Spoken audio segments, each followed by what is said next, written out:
আসসালামু আলাইকুম শিক্ষার্থীরা, আশা করছি তোমরা সবাই খুব ভালো আছো। সবাইকে আমন্ত্রণ জানাচ্ছি আমাদের আজকের এই ক্লাসটাতে। বাচ্চারা, তোমাদের এইচএসসির যে বইটা রয়েছে, এইচএসসির সিভিক্স বইতে অনেক ইম্পর্টেন্ট একটা টপিক হচ্ছে সরকারের কাঠামো ও সরকারের অঙ্গসমূহ। এই টপিকটা কিন্তু তোমাদের এসএসসির একটা অধ্যায়ের সাথে খুবই ভালোভাবে কানেক্টেড, এবং সেটা হচ্ছে কি সরকারের কাঠামো। আমরা জানি সরকারের কাঠামোর মধ্যে কিন্তু 3 ধরনের বিভাগ চলে আসতেছে: আইন বিভাগ, শাসন বিভাগ, বিচার বিভাগ। তোমরা কিন্তু এই বিষয়গুলো নিয়ে এসএসসিতে বেশ ভালো করে পড়াশোনা করেছো, এসএসসি পরীক্ষাও দিয়েছো। এখন তোমরা যখন এইচএসসি বা ইন্টারমিডিয়েট পরীক্ষায় অংশগ্রহণ করবা সামনে, এখন একদম শুরুর দিকে রয়েছো, ঠিক অ্যাট দ্যাট মোমেন্ট তোমরা যদি জেনে যাও এসএসসির এই অধ্যায়ের সাথে এইচএসসির এই অধ্যায়ের তুলনামূলক পার্থক্যের জায়গাটা, তাহলে তোমরা আসলে তোমাদের মূল পড়া শুরু করার আগে অনেক বেশি অ্যাডভান্স থাকবা অন্য সকল বন্ধুদের তুলনায়। তাই আজকের এই ক্লাসে আমরা বেসিক্যালি এই জিনিসটাই দেখাবো। তো এক বাক্যে যদি বলি আজকের ক্লাসে আমরা কি কি দেখাচ্ছি, একদম শুরু থেকে যদি হলো কি চিন্তা করি, ক্লাসে আমাদের সামনে যে কোর্সটা আসে সেই কোর্সের কিছু কথাবার্তা বলবো। এটার চেয়ে বড় বিষয় হচ্ছে কি আমরা ক্লাসের একদম শুরুতেই অধ্যায়ের যেই টপিকগুলো রয়েছে সেই টপিক ভিত্তিক একটা সাজেশন দিয়ে দিব, সো দ্যাট তুমি যখন এইচএসসির জন্য পড়তে নিবা সেই পড়াটা তোমার জন্য হয় 100তে 100। এরপরে দেখি আমাদের এই ওয়ান চার্ট সাজেশনটার পরে বেসিক কিছু কনসেপ্ট ক্লিয়ারিংয়ের কাজ করব। আইন বিভাগ কী, শাসন বিভাগ কী, বিচার বিভাগ কী, এটা আমি একটা সমুচা মেথড দিয়ে শিখাই। সমুচা মেথডটা আজকে তোমাদের সাথে শেয়ার করব। এরপর সরকার কি, সরকার নিয়ে লাস্ট কি বলেছেন, সরকার সংখ্যানীতি, লক্ষ্য বা উদ্দেশ্য নীতি, এগুলো হচ্ছে কথাবার্তা বলবো। দেন গণতন্ত্র নিয়ে আমরা কথাবার্তা বলবো। তারপর হচ্ছে আইন বিভাগ, শাসন বিভাগ এবং বিচার বিভাগের যে একদম ফান্ডামেন্টাল যে কাজগুলো, সেই ফান্ডামেন্টাল কাজগুলো তোমাদের সামনে হচ্ছে কি নিয়ে আসবো। তো এই করতে করতে আমাদের আসলে এই জিনিসগুলো শেষ হয়ে যাবে, 3টা বিভাগ শেষ হয়ে যাবে। 3 বিভাগ শেষ হয়ে যাওয়ার পরে আমরা আজকের ক্লাসের একটা জায়গায় এসে এক ধরনের সম্পর্ক দেখাবো। আইন প্রতিষ্ঠায় বিচার বিভাগের ভূমিকা কি, আইন, শাসন এবং বিচার বিভাগের ইন্টারনাল যে কোরিলেশনটা, সেই কোরিলেশনটা নিয়ে আমরা কথাবার্তা বলবো। যদিও যখন আমি সমুচা মেথডে তোমাদেরকে জিনিসটা শেখাবো তখন এই কোরিলেশনটা অনেকখানি ব্যাখ্যা করা হয়ে যাবে। তারপরে হচ্ছে গিয়ে আমরা সামনের দিকে এগিয়ে যাই, ক্ষমতা, স্বতন্ত্র নীতি এবং ভারসাম্য নীতি, অর্থাৎ পাওয়ার ব্যালেন্স আর হচ্ছে গিয়ে পাওয়ার ডিস্ট্রিবিউশন, এই যে বিষয়টা, এটা নিয়ে আমরা আসলে কথাবার্তা বলবো। এবং সবার লাস্টে কিছু লোক এমসিকিউ সলভিং তো রয়েছেই। তো স্টুডেন্ট, তাহলে চলো আমরা দেরি না করে আমাদের আজকের এই ক্লাসে, মানে বুঝতে পারতেছো আজকের ক্লাসে কিন্তু আমরা অলমোস্ট এই চ্যাপ্টারটাকে পোস্টমর্টেম করবো, এবং আমাদের পেইড ব্যাচে এই চ্যাপ্টারটা হচ্ছে 2 থেকে 3 ক্লাসে পড়ানো হবে। তার মানে বুঝতেই পারতেছো এই যে তোমার সম্পূর্ণ টপিকটা কিন্তু অনেক ইম্পর্টেন্ট, এবং আমরা পেইড ব্যাচে আরও বেশি ভেঙে হলোকে পড়াবো। তাহলে চলো দেরি না করে এখনই আমাদের মূল ক্লাসটা যেটা রয়েছে সেটা শুরু করি। সো তোমাদের তো এখন এইচএসসি পরীক্ষা শেষ, সামনে হচ্ছে গিয়ে তোমাদের এইচএসসির জন্য প্রিপারেশন নিবা। তোমাদের জন্য আমাদের রয়েছে স্পেশাল কোর্স। আমাদের প্রত্যেকটা কোর্সের ক্লাসগুলো হবে 1 ঘন্টা 30 মিনিটের। ক্লাসগুলো হবে আমাদের অ্যাপ বা ওয়েবসাইটে। তোমরা যারা আমাদের আগের স্টুডেন্ট ছিলা তারা কিন্তু সবাই আমাদের এই অ্যাপে বা ওয়েবসাইটে কীভাবে ক্লাস হয় you know really well. So এটা নিয়ে অ্যাকচুয়ালি আমার কোনো ব্যাখ্যা বিশ্লেষণ করার প্রয়োজন নাই। প্রত্যেকটা ক্লাসে আমরা সিকিউ এমসিকিউ সহ সব কিছু ক্লিয়ার করে দিব, এবং প্রতিটি ক্লাসের সাথে থাকবে টিচারদের দাগানো স্লাইড। আমাদের ওল্ড স্টুডেন্টরা জানো আমরা যে ক্লাসে যে স্লাইডটা দাগিয়ে পড়াই, ওই স্লাইডটা তোমাদেরকে ইভেনচুয়ালি আমি দিয়ে দিব। এরপর দেখি লাইভ ক্লাস মিস হলেও পিছিয়ে পড়ার কোনো ভয় থাকবে না। প্রতিটি যে লাইভ ক্লাস রয়েছে সেই লাইভ ক্লাসের আমরা কি ভার্সন পাবো, রেকর্ডেড ভার্সনও পাবো। এবং শুধুমাত্র তাই না, আমাদের যে আগের ব্যাচটা রয়েছে সে আগের ব্যাচ, অর্থাৎ তোমার সিনিয়র ব্যাচের যে এই ক্লাসগুলো আছে, ক্লাসগুলো তোমাদেরকে আর্কাইভ হিসেবেও দিয়ে দেওয়া হবে। অ্যান্ড পরীক্ষা হবে ডেইলি, মান্থলি, আর তোমার হচ্ছে পূর্ণাঙ্গ মডেল টেস্ট। এই সবগুলো পরীক্ষা অংশগ্রহণ করে নিজের প্রোগ্রেস সম্পর্কে তুমি জানতে পারবা। অ্যান্ড অবভিয়াসলি আমাদের হলো থাকবে একটা ডেডিকেটেড ফেসবুক গ্রুপ, যে ফেসবুক গ্রুপে হচ্ছে গিয়ে আমরা কি নিয়ে হলো কথা বলবো,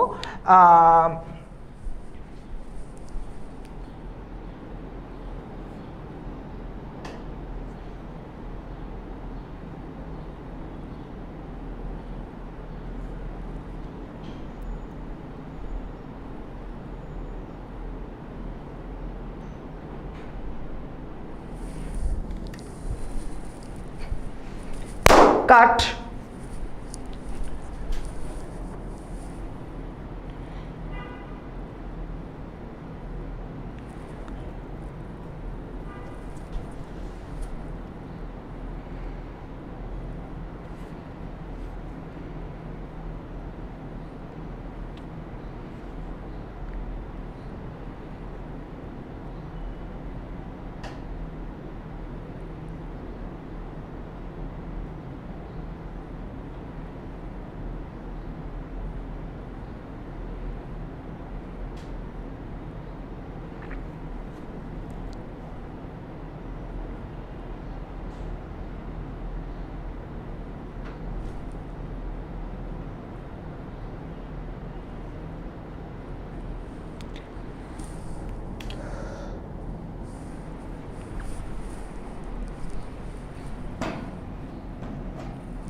স্টার্ট। আমাদের এই কোর্সে যে পরীক্ষার ফিচারটা রয়েছে, পরীক্ষার ফিচারের পরে যেটা খুব বেশি আকর্ষণীয় ফিচার সেটা হচ্ছে তোমাদের জন্য রেগুলার কিউএনএ সেশন। কিউএনএ সেশনগুলো কীভাবে হবে? অ্যাকচুয়ালি তোমাদের জন্য একটা ফেসবুক ডিসকাশন গ্রুপ থাকবে। ওই ফেসবুক ডিসকাশন গ্রুপে আমরা যারা টিচাররা আছি, সেই টিচাররা কিন্তু উইকলি যে তোমার কিউএনএ সেশনগুলো হবে, উইকলি কিউএনএ সেশনের ডিটেলস শেয়ার করবো। সো তোমরা তখন জুম বা গুগল মিটে জয়েন করবা। জয়েন করে তোমাদের যে ক্লাসগুলো হয়ে গেছে, ওই ক্লাসের যদি কোথাও কোনো কোশ্চেন থেকে থাকে, কোশ্চেনগুলো টিচারকে আস্ক করবা, টিচার সেগুলো সলভ করে দিবে। অ্যান্ড এই যে তোমার ফেসবুক কমিউনিটি গ্রুপটা রয়েছে, ফেসবুক কমিউনিটিতে আমরা কিন্তু যে কোনো প্রবলেম জানাতে পারবো, টিচারদের কাছে 1-on-1 সাজেশন পাবো, টিচারদের সাথে আমরা কমিউনিকেশন করতে পারবো, এবং তোমাদের যদি কোনো ডাউট থাকে সেই ডাউটগুলো ওই পার্টিকুলার গ্রুপে পোস্ট দিয়ে আমরা আসলে রিসলভ করতে পারবো। অ্যান্ড আমাদের হয়েছে একটা মাস্টার বুক হচ্ছে গিয়ে সকল মুশকিলের সমাধান বা মুশকিল হাসান। এই মাস্টার বুক বাংলা, ইংরেজি, আইসিটি সহ সকল সাবজেক্টের জন্য থাকবে। এই যে মাস্টার বুকগুলো রয়েছে, মাস্টার বুকগুলো পড়লে তোমার এইচএসসি টু অ্যাডমিশনের কিন্তু একটা মোটামুটি ভালো গাইডলাইন পেয়ে যাচ্ছ।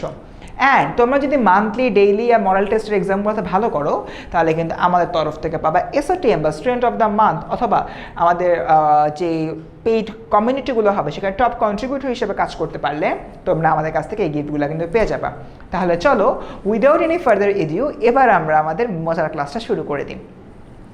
বাচ্চারা, একদম শুরুতেই আজকে আমরা কি পড়ছি? প্রথম পত্রের সপ্তম অধ্যায়, রাইট? এটা সপ্তম অধ্যায় রয়েছে। সপ্তম অধ্যায়ের ব্যাপারে আমরা ফার্স্টে একটা ওয়ানসার সাজেশনটা হচ্ছে কি দেখে নিব, অর্থাৎ এই চ্যাপ্টারটাতে আসলে কি আছে। ওকে, লেটস স্টার্ট। সরকারের কাঠামো এই যে জিনিসটা কতটা ইম্পর্টেন্ট দেখতে পাচ্ছ। বিগত কয়েক বছরের মধ্যে এই টপিক থেকে কিন্তু অনেকবার গিয়ে প্রশ্ন আসছে। সো এটা আমরা সিকিউর জন্য অনেক বেশি ইম্পর্টেন্ট ধরতে পারি। তারপরে যদি হচ্ছে আমরা চিন্তা করি আইনসভার গঠন, চট্টগ্রাম বোর্ড, দিনাজপুর বোর্ড, এই সবগুলাতে আসছে। এটা গিয়ে আমরা মোটামুটি 4 স্টার ধরতে পারি, বাট রিসেন্ট ইয়ারে এটা থেকে অত প্রশ্ন আসে নাই। আইনসভার ক্ষমতা ও কার্যাবলী খুবই সিম্পল, এটাও লাস্ট কয়েক বছর পার্টিকুলার রিসেন্ট 25-26 সালে তোমার এখান থেকে বেশ ভালোই প্রশ্ন এসছে। শাসন বিভাগের গঠন থেকেও প্রশ্ন আসে।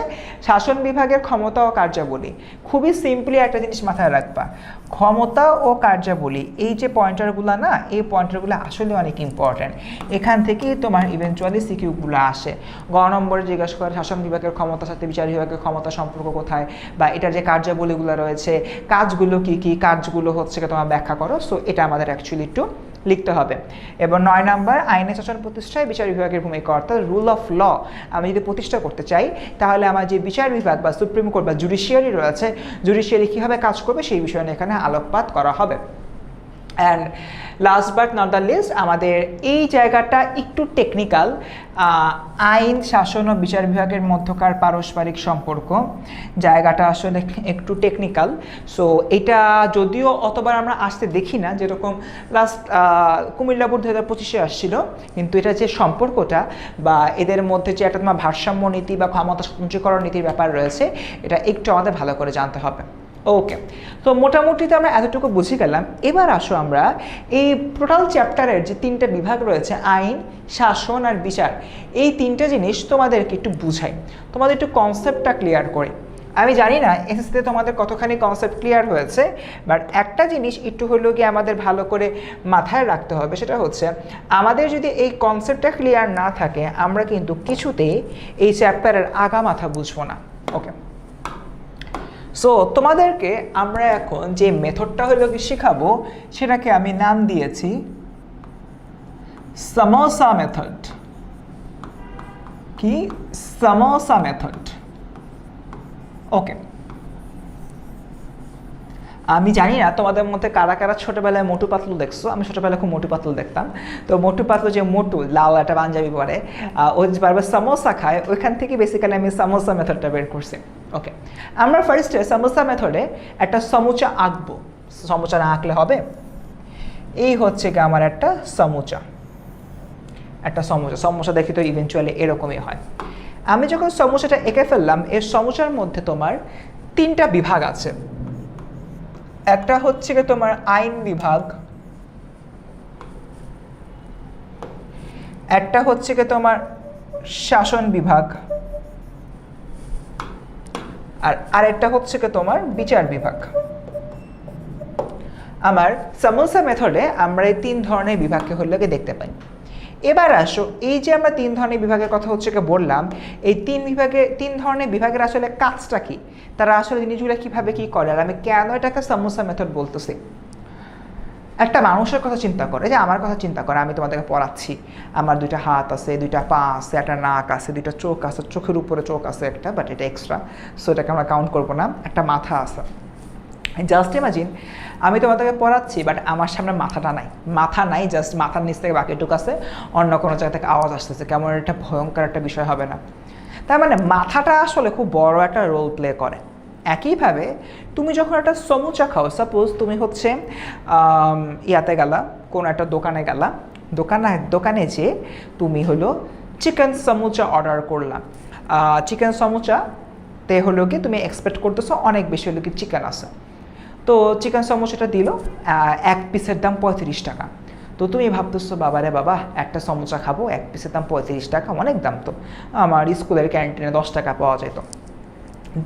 দিল তোমাকে সমোসাটা দেখতে বেশ বড়, তোমার ভালো লাগতেছে। দোকানদার বলতেছে এত মজার সমোসা জীবনে খান নাই, খাওয়ার পরে 35 টাকা না, আপনার হলো 70 টাকা দিতে মন চাবে। তো তুমি তো দোকানদার এত করে বলতেছে, এত তার হলো গিয়ে মুখের বুলি আওড়াচ্ছে, তুমি তো কনভিন্সড, তুমি তো কিনছো। এখন সমোচার যে একদম অগ্রভাগটা রয়েছে, এই যে অগ্রভাগটা কামড় দেওয়ার সাথে সাথে তোমার মনে হলো, মুখে মনে হয় 1 কেজি মুরগির মাংস চলে গেছে। তার মানে সমোসাটা খুবই টেস্টি, খুবই ইয়ামি, অ্যান্ড সমোসার ভেতরের যে চিকেনের যে পুরটা দেওয়া, একদম ঠাসায় চিকেন দিছে। সো তোমার প্রথম 1 বাইট খেয়ে তোমার হচ্ছে কলিজা শান্তি হয়ে গেছে, এরকম একটা অবস্থা।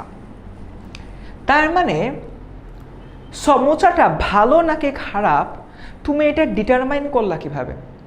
প্রথম কামড়টা দিয়ে, এবং সমোসার যে অগ্রভাগটা রয়েছে, এই যে তোমার অগ্রভাগটা, এই অগ্রভাগটাতে কামড় দিয়েই তো ইউ হ্যাভ ডিটারমাইন্ড যে না সমোসাটা বেশ ভালো, ইজন্ট ইট? সো তুমি যদি এরকম একটা কাজ হলো গিয়ে করো, তাহলে তোমার বাকি যে বিষয়গুলা, তোমার হচ্ছে যে সমোসার ভেতরে বাকি জিনিসগুলা বা পোড়ার যে সমোসাটা, ওটা খেতে কিন্তু তোমার ভালো লাগবে। এবার এই জিনিসটা একটা রাষ্ট্রের যে কাঠামো রয়েছে, কাঠামোর প্রেক্ষাপট থেকে এই 3টা জিনিস নিয়ে চিন্তা করো, এই যে 3টা অর্গান আছে, অর্গান নিয়ে চিন্তা করো। আইন বিভাগ কোনটা? আইন বিভাগ হচ্ছে বাংলাদেশের প্রেক্ষাপটে আমরা কথা বলবো, বাংলাদেশের প্রেক্ষাপটে জাতীয় সংসদ, যেখানে টোটাল 300টা আসন থাকে, সাথে থাকে 50টা অতিরিক্ত আসন, এবং এইটা জনগণের প্রত্যক্ষ ভোটে এই তোমার টোটাল যে 300 জন রয়েছে, 300 জন নির্বাচিত হয়, এবং এদের ভোটে অর্থাৎ পরোক্ষ ভোটে পরবর্তীতে 50 জন তোমার নির্বাচিত হয়ে থাকে। তার মানে এই যে তোমার একটা দেশের যে মাথা আছে, এই যে আইন বিভাগ, এই আইন বিভাগের যে এখানে আমি 300 জনের কথা বললাম, এই 300 জন যদি ভালো রকমের হয়ে থাকে, এই 300 জন যদি তাদের জায়গা থেকে ঠিকঠাক মতো কাজ করে, তার মানে আইন বিভাগটা খুব ভালো। তার মানে সমোসার ভেতরে প্রচুর পরিমাণে চিকেনের পুর দেওয়া আছে, আইন বিভাগটা যে কেউই দেখবে সে বলবে হচ্ছে কি ভালো একটা আইন বিভাগ, একটা শক্তিশালী আইন বিভাগ। তখন এই আইন বিভাগটা ভালো হওয়ার কারণে শাসন বিভাগটা হ্যাজ টু বি ভালো হইতে হবে, বিচার বিভাগটাও হ্যাজ টু বি ভালো হইতে হবে। তার মানে যেটা বলছিলাম, সমোচার প্রথম বাইটটা খাওয়ার পরে তুমি যেরকম পুরা সমোচা নিয়ে একটা ভালো ফিডব্যাক তোমার ভিতরে চলে আসে, একইভাবে একটা রাষ্ট্রের মাথা বা আইন বিভাগটা যদি হচ্ছে ঠিকঠাক থাকে, মানে শাসন বিভাগ এবং বিচার বিভাগ অটোমেটিক্যালি 99% কেসে ঠিকঠাকভাবে রান ওভার করবে। এখন তুমি বলতে পারো যে ভাইয়া আসলে জিনিসটা কেন, মানে কিভাবে জিনিসটা হলো আমি তো বুঝলাম না। খুবই সিম্পল, আইন বিভাগে যারা হলো মানে যায়, তারা কিন্তু জনগণের দ্বারা নির্বাচিত নেতা, নির্বাচিত হচ্ছে কি জনগণের প্রতিনিধি। এদের মধ্যে যদি দেশের ভালো করার জন্য কোনো ইচ্ছা থাকে, নিজের দলীয় অবস্থা বা দলীয় জ্ঞান ধারণাকে বিসর্জন দিয়ে কাজ করার মন মানসিকতা থাকে, কারণ তারাও তো কোনো না কোনো রাজনৈতিক দলের সদস্য, তাহলে দেখা যাবে যে আইন বিভাগ থেকে আইন বিভাগ থেকে আমার যতগুলো আইন তৈরি হচ্ছে সবগুলো আইন দেশের কল্যাণের জন্য। শাসন বিভাগ কি করে? শাসন বিভাগ তো দেখে আমার যে আইনগুলো তৈরি হয়েছে এই আইনগুলো সবাই মানতেছে কিনা। বিচার বিভাগ কি করে? বিচার বিভাগ দেখে আমার যে এই আইনগুলা হলো গিয়ে তৈরি হইলো এই আইনগুলা কেউ অমান্য করছে তাকে আমি কিভাবে আসলে আইনগুলা মানাইতে পারবো। আর শাসন বিভাগ বিচার বিভাগকে এসে বলে দেখো ভাই অমুকে তো আইন ভঙ্গ করছে, তোমার হাতে হচ্ছে কি তুলে দিলাম, তুমি তাহলে এবার তার বিচার করো। তার মানে এইটা একটা তোমার ট্রায়াঙ্গেল ফ্যাক্টর হয়ে গেল না? একটার সাথে একটা হলো গিয়ে কানেক্টেড। আইন বিভাগটা যদি ভালো হয় স্বাভাবিকভাবেই আমার যে শাসন বিভাগটা আছে শাসন বিভাগটা তোমার ওই আইন বিভাগের কথা মতোই হলো গিয়ে চলবে এবং হলো গিয়ে তার যে নিজস্ব ক্ষমতাটা রয়েছে সে ক্ষমতাটা সে প্রয়োগ করবে। শাসন বিভাগ যদি ভালো হয় শাসন বিভাগ আইন বিভাগ থেকে আসা আইনগুলো যারা অমান্য করতেছে তাদেরকে ধরে বিচার বিভাগের কাছে তুলে দিবে। আর বিচার বিভাগ যদি হচ্ছে কি ভালো হয় তখন কি হবে? তখন বিচার বিভাগ দেখবে এই আইন যারা অমান্য করছে শাসন বিভাগ আমার কাছে তুলে দিছে, তার মানে আমার এই যে বিচার বিভাগটা রয়েছে বিচার বিভাগ তাদের জায়গা থেকে আসামিদেরকে শাস্তি দিবে। মজার ব্যাপার হচ্ছে আইন বিভাগে যায় কারা? আইন বিভাগে যায় কারা? আইন বিভাগে যায় হচ্ছে গিয়ে রাষ্ট্রের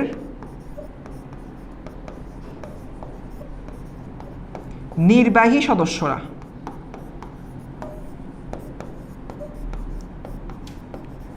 রাষ্ট্রের নির্বাহী সদস্যরা অর্থাৎ আমি যদি চিন্তা করি প্রধানমন্ত্রী,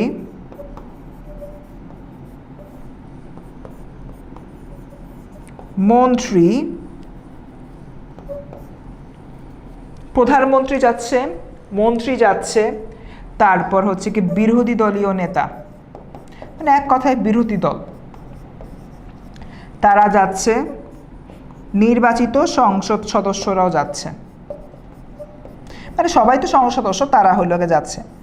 এখন আমি যেটা হচ্ছে কি বললাম এই যে আমি বললাম নির্বাহী সদস্যরা, নির্বাহী সদস্যদের মধ্যে মন্ত্রী পড়তেছে, প্রধানমন্ত্রী পড়তেছে, তাই না? সো এরা কিন্তু আবার এই মন্ত্রী আর প্রধানমন্ত্রী কিন্তু আবার শাসন বিভাগেরও সদস্য এবং তোমার শাসন বিভাগের প্রধান যদিও রাষ্ট্রপতি বাট শাসন বিভাগ পরিচালনা সর্বময় ক্ষমতা কার হাতে ন্যস্ত থাকে? এই প্রধানমন্ত্রী সাহেবের হাতে কিন্তু এই সর্বময় ক্ষমতাটা হলো গিয়ে ন্যস্ত থাকতেছে। তার মানে বাচ্চারা আমি যদি সব কিছু মিলিয়ে হলো গিয়ে চিন্তা করি আমরা এখানে কি দেখতে পাই? আমার এই যে শাসন বিভাগে যে সকল সদস্যরা রয়েছে তারাই যেহেতু আইন বিভাগে যাচ্ছে, তারা যদি তাদের মাথায় যদি এই চিন্তাটা থাকে আমি আসলে দেশের কল্যাণের জন্য কাজ করব, তারা কিন্তু আইন বিভাগে যে এমন কোনো আইন তৈরি করবে না যার কারণে দেশের অকল্যাণ হয়, তাদের নিজস্ব রাজনৈতিক দলের ফায়দা হয়। বুঝতে পারছো? তার মানে এক কথায় আমার ওই যে সমোচার প্রথম যে কামড়টা চিকেনে ভরা একটা অংশ, এক কামড় দিলে মুখটা ভরে যাচ্ছে চিকেনে, মনে হচ্ছে যে 1 কেজি মুরগির মাংস ভেতরে ঢুকে গেছে এবং সেই স্বাদ এরকম যদি হচ্ছে গিয়ে থাকে তাহলে দেখা যাবে যে আমার এন্টায়ার সমোচাটাই খুব ভালো। একইভাবে একটা রাষ্ট্রের ক্ষেত্রে যে আমার আইন বিভাগটা রয়েছে আইন বিভাগটা যদি ভালো হয় তার মানে আইন বিভাগের সদস্য কারা? আইন বিভাগের সদস্য তো এই শাসন বিভাগেরই অনেকেই, মানে শাসন বিভাগে যারা পরিচালনা করতেছে তারাই তো হলো গিয়ে বেসিক্যালি আইন বিভাগের সদস্য হচ্ছে প্রধানমন্ত্রী, মন্ত্রী বা অন্যান্যরা। সো তারা আসলে আইনটা তৈরি করবে দেশের ভালোর জন্য। আর শাসন বিভাগের এই সদস্যরা যদি এরকম ভালো হয় আইনটাও ভালোভাবে তৈরি করা যাচ্ছে, আর তখন এই যে আমার বিচার বিভাগের লোকরা আছে তারা হলো গিয়ে বুঝতে পারবে এ দেশে আসলে আইনের শাসন বা রুল অফ ল, আইনের শাসন বা রুল অফ ল প্রতিষ্ঠা করতে হবে। আর আমি যদি রুল অফ ল প্রতিষ্ঠা করতে চাই তখন বিচার বিভাগও যারা যারা আইন অমান্য করবে তাদেরকে হচ্ছে কি যথাযথ শাস্তির আওতায় আনবে following the constitution of the Bangladesh. বুঝতে পারছি? সো এক কথায় আমি যদি হলো কি চিন্তা করি আমাদের পুরাটা সিনারিও বোঝানোর জন্য এই samosa method is too important. তোমার মনে রাখবা সমোসার প্রথম কামড়টা মজা হলে আমার কাছে পুরো সমোসাটা ভালো লাগে, একইভাবে আইন বিভাগ ভালো হওয়া মানে আইন বিভাগের সাথে অ্যাফিলিয়েটেড না, আইন বিভাগের সাথে শাসন বিভাগও ভালো হবে, শাসন বিভাগের সাথে বিচার বিভাগও ভালো হবে, কারণ তারা একটা আরেকটার সঙ্গে ওতপ্রোতভাবে কানেক্টেড। এখন তো আমি অনেকক্ষণ সামোসা মেথড, এই মেথড, সেই মেথড, মোটু পাতলু মেথড বলছি। এক বাক্যে যদি বলি, আইন বিভাগ আইন তৈরি করবে, শাসন বিভাগ আইন বিভাগের দ্বারা তৈরি আইনগুলো ইমপ্লিমেন্ট করবে, কেউ যদি আইন ভঙ্গ করে তাকে হচ্ছে ধরবে, আইন ভঙ্গকারীদেরকে পানিশমেন্ট দিবে বিচার বিভাগ। তার মানে আমার কিন্তু ঘুরে ফিরে কাহিনী ওই আইন নিয়েই, কাহিনী আসলে আইন নিয়ে, তার মানে আমার আইনটা ভালো হওয়া জরুরি। তো স্টুডেন্ট মোটামুটি এতটুকু ছিল আমাদের কনসেপ্ট, হোপফুলি তোমরা সবাই ক্লিয়ার হয়েছো। তো আইন বিভাগের দিকে যদি তাকায়, আইন বিভাগ কী করে? যে বিভাগ প্রয়োজনীয় আইন প্রণয়ন করে, বিদ্যমান আইন সংশোধন ও পরিবর্তন করে, তাকে আমার কি বলে? আইনসভা। আর এখানে আইনসভা বলতে বাংলাদেশের প্রেক্ষাপটে দেখো ডান পাশের নিচে জাতীয় সংসদের একটা অ্যানিমেটেড ছবি দেওয়া রয়েছে, ওই অ্যানিমেটেড ছবিটাকে বোঝাচ্ছি বা জাতীয় সংসদকে বোঝাচ্ছি। এরপরে দেখি শাসন বিভাগ, যে বিভাগ রাষ্ট্রের শাসন কাজ পরিচালনা করে তাকে শাসন বিভাগ বলে। অনেক সময় এই শাসন বিভাগকে আমরা কি বলে থাকি? শাসন বিভাগকে আমরা আসলে নির্বাহী বিভাগও বলে থাকি। এই বিষয়টা আমাদের মাথায় রাখতে হবে। আইন বিভাগ প্রণীত আইন বাস্তবে, যেটা বলতেছিলাম ইমপ্লিমেন্ট করার যে বিষয়টা, বাস্তবে প্রয়োগ করাই হলো কি শাসন বিভাগের প্রধান কাজ। ফর অ্যান এক্সাম্পল, একজন মানুষ ওপেনলি স্মোক করছে, ওপেনলি স্মোক করার পরবর্তী সময়তে তাকে 500 টাকা জরিমানা করা হয়েছে। এই জরিমানাটা করবে কে? এই জরিমানাটা করবে শাসন বিভাগ। শাসন বিভাগের সদস্য কারা? প্রধানমন্ত্রী, মন্ত্রী, তারপর হচ্ছে যারা বিসিএস দিয়ে হলো গিয়ে প্রশাসনিক কর্মকর্তা হয়ে যায়, সে সকল প্রশাসনিক কর্মকর্তারা, এবং এর পাশাপাশি আমাদের যেহেতু পুলিশ ফোর্স রয়েছে, অর্থাৎ স্বরাষ্ট্র মন্ত্রণালয়ের অধীনে যারা যারা রয়েছে, তারা সবাই কিন্তু হচ্ছে গিয়ে আমাদের আইন বিভাগের শাসন বিভাগের হলো গিয়ে অংশ। ঠিক আছে, তারা সবাই কি? তারা সবাই হলো গিয়ে শাসন বিভাগের অংশ। সাধারণত শাসন বিভাগ বলতে আমাদের রাষ্ট্রপতি, প্রধানমন্ত্রী আর মন্ত্রী পরিষদকে বুঝিয়ে থাকে। তো এরপর আসি বাচ্চারা আমাদের পরবর্তীতে এখানে কি বোঝানো হচ্ছে? এখানে বলা হচ্ছে আমাদের বিচার বিভাগের কথা। সরকারের যে বিভাগ ন্যায় বিচার প্রতিষ্ঠা করার উদ্দেশ্যে আইন বিভাগ প্রণীত আইনসমূহকে বিশেষ বিশেষ ক্ষেত্রে প্রয়োগ করে অপরাধী দণ্ডবিধান করে থাকে, তাকে আসলে তোমার বিচার বিভাগ বলে অভিহিত করা হয়। নাগরিকদের স্বাধীনতা ও অধিকারকে অক্ষুণ্ণ রাখার জন্য বিচার বিভাগ হলো কি বিচারকের কাজ করতেছে বা বিচার কার্য পরিচালনা করতেছে।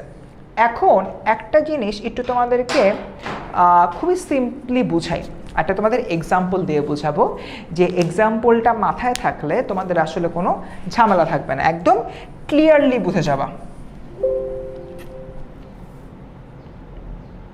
মানে এখন যেটা হচ্ছে কি আমি পড়াবো, যে এক্সাম্পলটা হচ্ছে কি দিব, এক্সাম্পলটা থাকলে তোমাদের লাইফে কখনোই 3 বিভাগ নিয়ে কোনো ক্যাচাল লাগবে না বা কনফিউশন লাগবে না।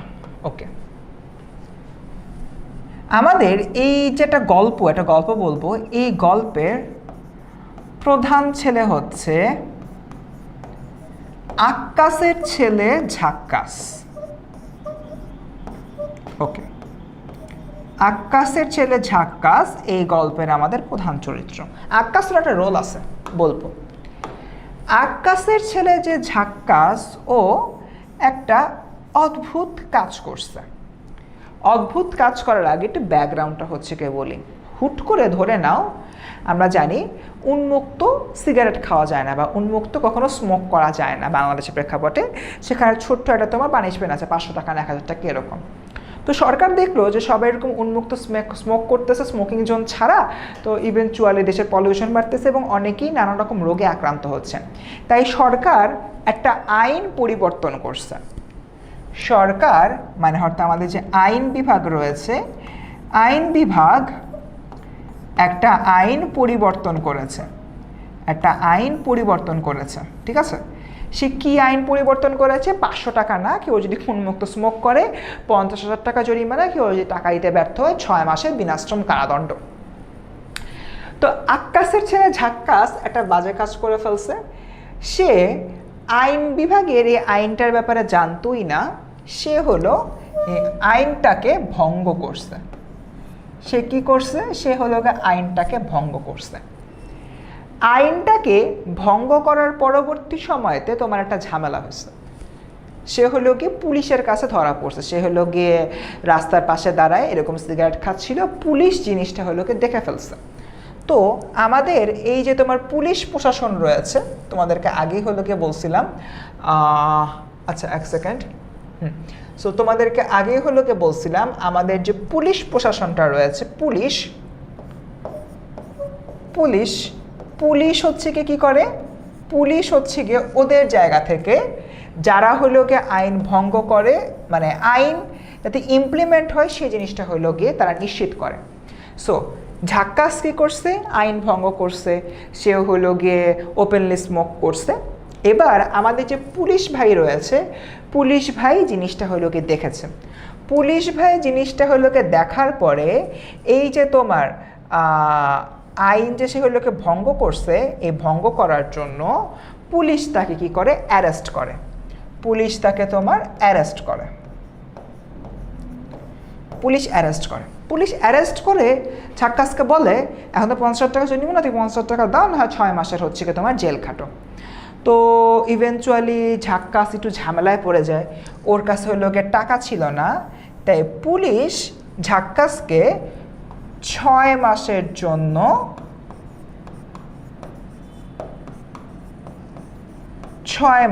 জন্য জেলে পাঠায়।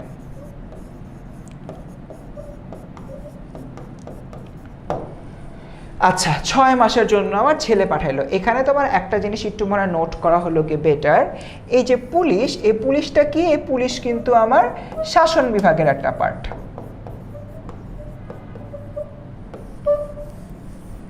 পুলিশ কি করছে, 6 মাসের জন্য জেলে পাঠাইছে, খুব ভালো কথা। এখন পুলিশ যখন ওকে 6 মাসের জন্য জেলে পাঠায় তখন তোমার ঝামেলা হয় একটা, তখন আক্কাস বিষয়টা জানতে পারে এবং আক্কাস বিষয়টা হচ্ছে গিয়ে জেনে ও তার ছেলের জন্য জামিনের আবেদন করে। কিসের আবেদন করে? জামিনের আবেদন করে এবং জামিনের আবেদনটা ও কিসের ভিত্তিতে করে, বলে যে আমার ছেলে তো বয়স কম, 18 বছরের নিচে আছে, এরকম একটা অবস্থা, সে তো না জেনে একটা অপরাধ করে ফেলছে, এই অপরাধ থেকে তাকে হলো একটু রক্ষা করেন। সো সে এই জামিনের আবেদনটা আসলে কার কাছে করেছিল? জামিনের আবেদনটা ও হলো করেছিল বিচার বিভাগের কাছে। এরপর বিচার বিভাগ যে কাজটা হলো করে, বিচার বিভাগ তাদের জায়গা থেকে জিনিসটাকে রিইভালুয়েট করে, আবারও হচ্ছে একটু দেখাশোনা করে, এবং দেখাশোনা করে বিচার বিভাগ আরেকটা কাজ করে। বিচার বিভাগ আইন বিভাগের এক্সিস্টিং আইন এবং তাদের নিজস্ব হচ্ছে প্রজ্ঞা, ন্যায়বোধ, আমরা জানি আইনের কিন্তু 6টা উৎস আছে, ওই উৎসগুলোর কথা এবার চিন্তা করতে হবে। সেগুলোর উপরে ভিত্তি করে বিচার বিভাগ তাকে 6 মাসের জায়গায়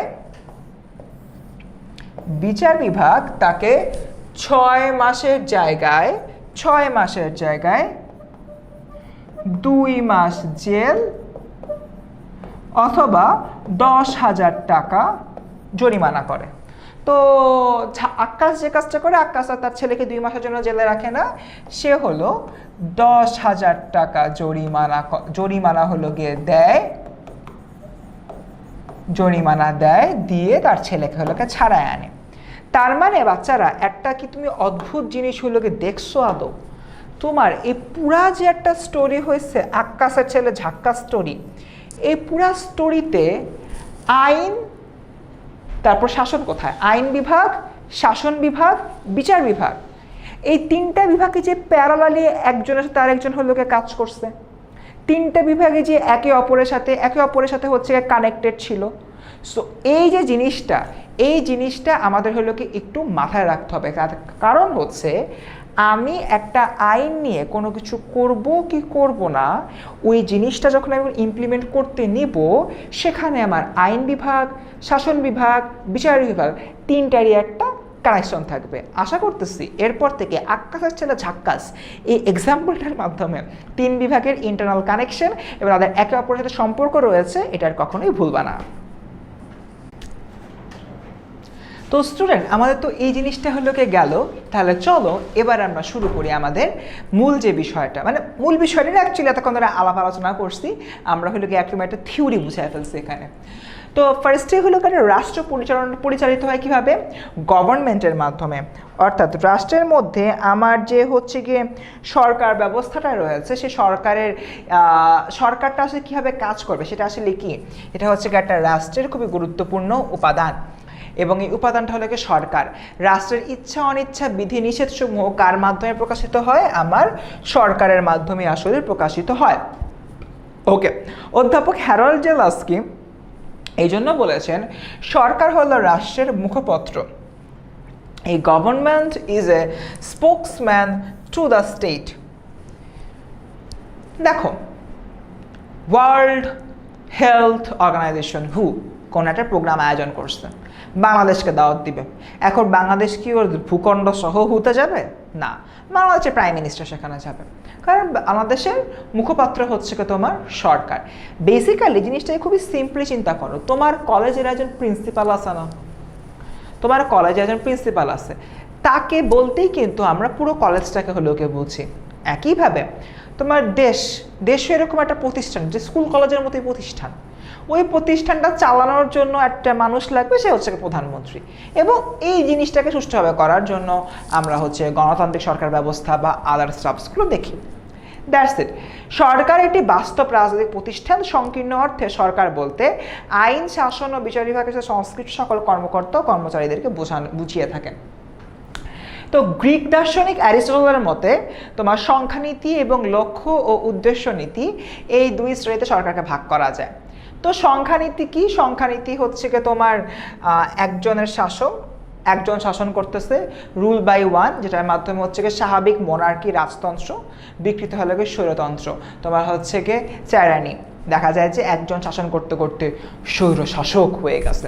এক্স্যাক্টলি এইটা কয়েকজনের শাসন, রুল বাই আ ফিউ, এটা হচ্ছে গিয়ে তোমার অ্যারিস্টোক্রেসি বা অলিগার্কি। অ্যারিস্টোক্রেসি কি মানে হচ্ছে গিয়ে সাপোজ একটা রাষ্ট্রের বিজনেসম্যানরাই রাষ্ট্রটাকে চালাচ্ছে, বাট সেক্ষেত্রে তোমার পুঁজিবাদী অর্থ ব্যবস্থা চলে আসে, ঝামেলার একটা। এরপরে আসি তোমার অনেকের শাসন। অনেকের শাসন হচ্ছে কি তোমার গণতন্ত্র, পলিটি, যেটার বিকৃত রূপ হচ্ছে কি ডেমোক্রেসি বা জনতাতন্ত্র। বেসিক্যালি তোমার গণতন্ত্র দিয়ে কি বোঝানো হয়? গণতন্ত্র দিয়ে তোমার কি বোঝানো হয়? গণতন্ত্র দিয়ে তোমার হলো কি বোঝানো হয় যে হলো কিভাবে আমাদের একটা দেশ আসলে পরিচালিত হচ্ছে, বা সেই দেশ যখন পরিচালিত হয় তখন আসলে সেখানে জনগণ আদতে কতখানি গুরুত্বপূর্ণ ভূমিকা পালন করছে।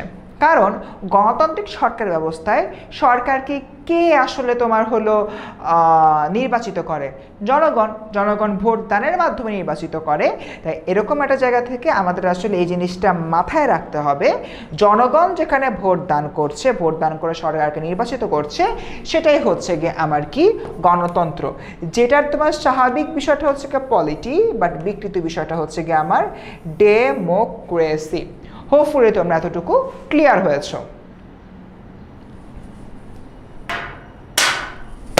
কাট।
স্টার্ট। তো আমাদের গণতন্ত্র আর পলিটির বিষয়টা নিয়ে এখানে কথাবার্তা বললাম, তবে একটা জিনিস আমাদের মাথায় রাখতে হবে, ডেমোক্রেসি বা জনতাতন্ত্র একে কারণ বিকৃত একটা মনোভাব বলতেছে। তার প্রধান কারণটা হচ্ছে আমার যে ডেমোক্রেসিটা আছে, ডেমোক্রেসিতে মানে আমরা আসলে জনগণের ইনপুট নিচ্ছি ঠিকই, বাট একটা মানুষ সে হয়তো একটা দেশের জনগণ, বাট তার হলো কি বোধ বুদ্ধি নাই তোমার কে ভালো কে খারাপ এটা হচ্ছে আইডেন্টিফাই করার। সো এইরকম একটা স্ট্যাটাস কো থেকে যদি হচ্ছে গিয়ে আমি চিন্তা করি, সেই মানুষও তো কোনো ভুল সিদ্ধান্ত নিতে পারে, তখন একটু তোমার ডেমোক্রেসিটা প্রশ্নবিদ্ধ হবে না? সে ধরো এমন কাউকে নির্বাচিত করে ফেললো যে আসলে রাষ্ট্রের প্রধানমন্ত্রী হিসেবে বসার যোগ্যই না, তখন অ্যাকচুয়ালি কী হবে? এরকম একটা জায়গা থেকে এই বিষয়টা আমাদের মাথায় রাখতে হবে। ওকে, সো এখানে তোমার বলতে সরকারি শ্রেণী বিভাগ নিয়ে বলা হচ্ছে গণতন্ত্র আধুনিক যুগের সবচেয়ে জনপ্রিয় সরকার ব্যবস্থা। এই জায়গা থেকে কিন্তু আমার আসলে এমসিকিউ এসে থাকে, ঠিক আছে? এটা আমাদের মাথায় রাখতে হবে। আমরা এবার লিকক, অধ্যাপক লিককের যে তোমার ক্লাসিফিকেশন রয়েছে রিগার্ডিং আধুনিক সরকার ব্যবস্থা, সেটা নিয়ে আমরা কথাবার্তা বলি। আধুনিক সরকার ব্যবস্থা আসলে তোমার দুই ভাগে বিভক্ত, একটা হলো গণতান্ত্রিক, একটা হলো স্বৈরতান্ত্রিক। স্বৈরতান্ত্রিক মানে টাইরানি, একজনে হলো থাকে, একজনে হচ্ছে নিজের মতো করে শাসন করে। মিশরের গাদ্দাফির ক্ষেত্রে আমরা দেখছি, বা হচ্ছে ইরাকের তোমার সাদ্দাম হোসেনের ক্ষেত্রে আমরা দেখেছি। সো এরা হচ্ছে তোমার স্বৈরতান্ত্রিক সরকার ব্যবস্থা পরিচালনা করতো। গণতন্ত্র, গণতন্ত্রটা হচ্ছে তোমার দুই ভাগে বিভক্ত, এক নিয়মতান্ত্রিক রাজতন্ত্র, দুই প্রজাতন্ত্র। নিয়মতান্ত্রিক রাজতন্ত্রের এক উল্লেখযোগ্য উদাহরণ হচ্ছে কি ইউকে বা ইউনাইটেড কিংডম। এই ইউনাইটেড কিংডমে কিন্তু একজন কিং স্ল্যাশ কুইন থাকে, যেরকম রানী দ্বিতীয় এলিজাবেথ সহ এই ধরনের যে মানুষরা, এরা আসলে তোমার সত্যি কথা বলতে কি মানে nominal, just to show they are a showpiece of a showcase, এটা বাদে আর কিছুই না।